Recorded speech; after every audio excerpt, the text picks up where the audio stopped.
avec Kamal, le militant des droits humains, l'ardent défenseur de la justice et le convaincu que des alternatives existent et qu'un autre monde est possible. Il est très difficile de parler de Kamal. Mon témoignage en quelques phrases, en quelques mots, ne pourrait restituer son engagement pour les sans-voix tout au long de son parcours, tout au long de sa vie. J'ai choisi en effet d'intituler mon témoignage Kamal, la voix des sans-voix, car c'est l'une des caractéristiques qui me plaît de mettre en relief. Kamal est multidimensionnel, il est intersectionnel dans son engagement, il embrasse toutes les causes. C'est la voix de tous ceux et de toutes celles qui sont sans voix, ou dont les voix ne portent pas, ou dont les voix ne comptent pas.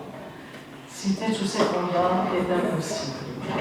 Mais témoigner de Kamal, c'est aussi parler de soi.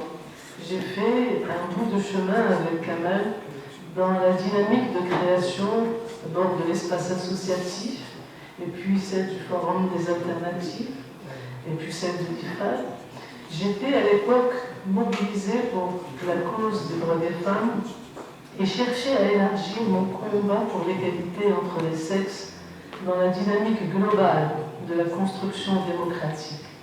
Le combat pour la défense des droits des femmes étant constitutif du combat pour l'établissement d'une société où les hommes et les femmes, les garçons et les filles jouissent de droits égaux.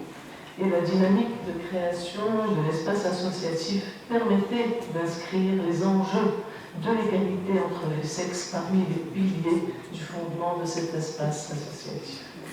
Monter l'espace associatif aux côtés de Kamal et d'autres amis, hommes et femmes, a été une merveilleuse aventure, durant laquelle et pendant des années, nous avons mis l'accent sur le renforcement des associations, sur leur structuration, sur leur gouvernance. Nous avons été très vigilants et vigilantes à inclure la composante féministe du tissu associatif dans cet espace associatif.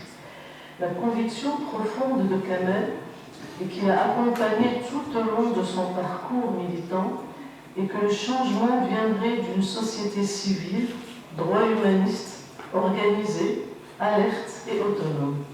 Et l'on comprend dès lors ses nombreux engagements contre le mariage des enfants, pour la protection des droits des prisonniers, pour les droits des Soudanaises, pour la participation politique des femmes, mais aussi la participation politique des jeunes, pour l'éradication des violences à l'égard des femmes, ou encore son combat pour la laïcité, le climat, et j'en passe, la liste est longue.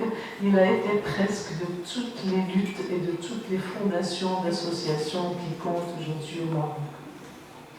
Depuis la première caravane pour la vérité sur les années de plomb à Tazmamat, à la dynamique du collectif d'appui au plan d'intégration des femmes au développement, à celui du printemps de l'égalité pour la réforme du code de la famille, au printemps de la dignité pour la réforme du code pénal, pour la lutte contre la corruption, pour une justice sociale, mais également une justice climatique, pour une gestion territoriale équitable entre les territoires, pour les droits des migrants, ou encore pour l'observation indépendante des élections, Kamal a contribué.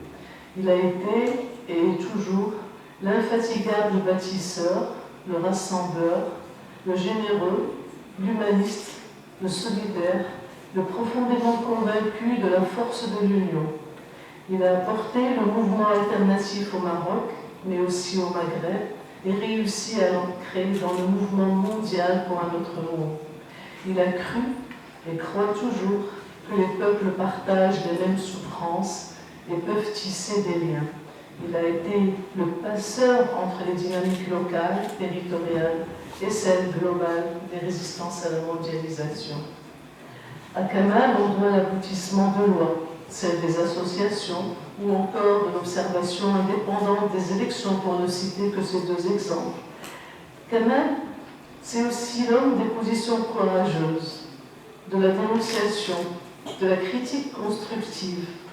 celle du système fiscal marocain à l'encontre des associations, de l'action des associations, ou encore son combat pour la transparence du financement des associations. Ces positions sont toujours fondées, sourcées, étayées par des données qu'il aime à rappeler pour que l'on mesure l'ampleur des défis à relever.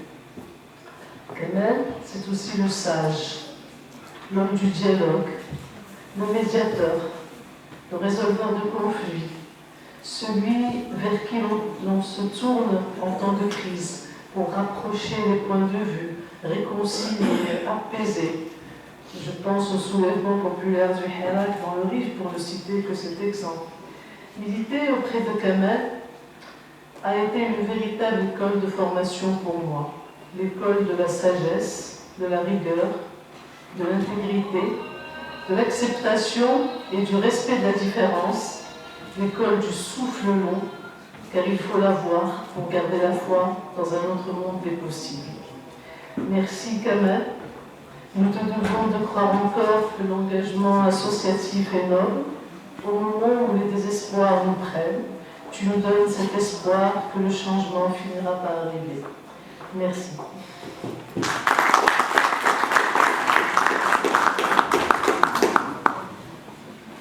شكرا أستاذة ليلى، شكرا على هذه الصورة التي رسمتي لضيفنا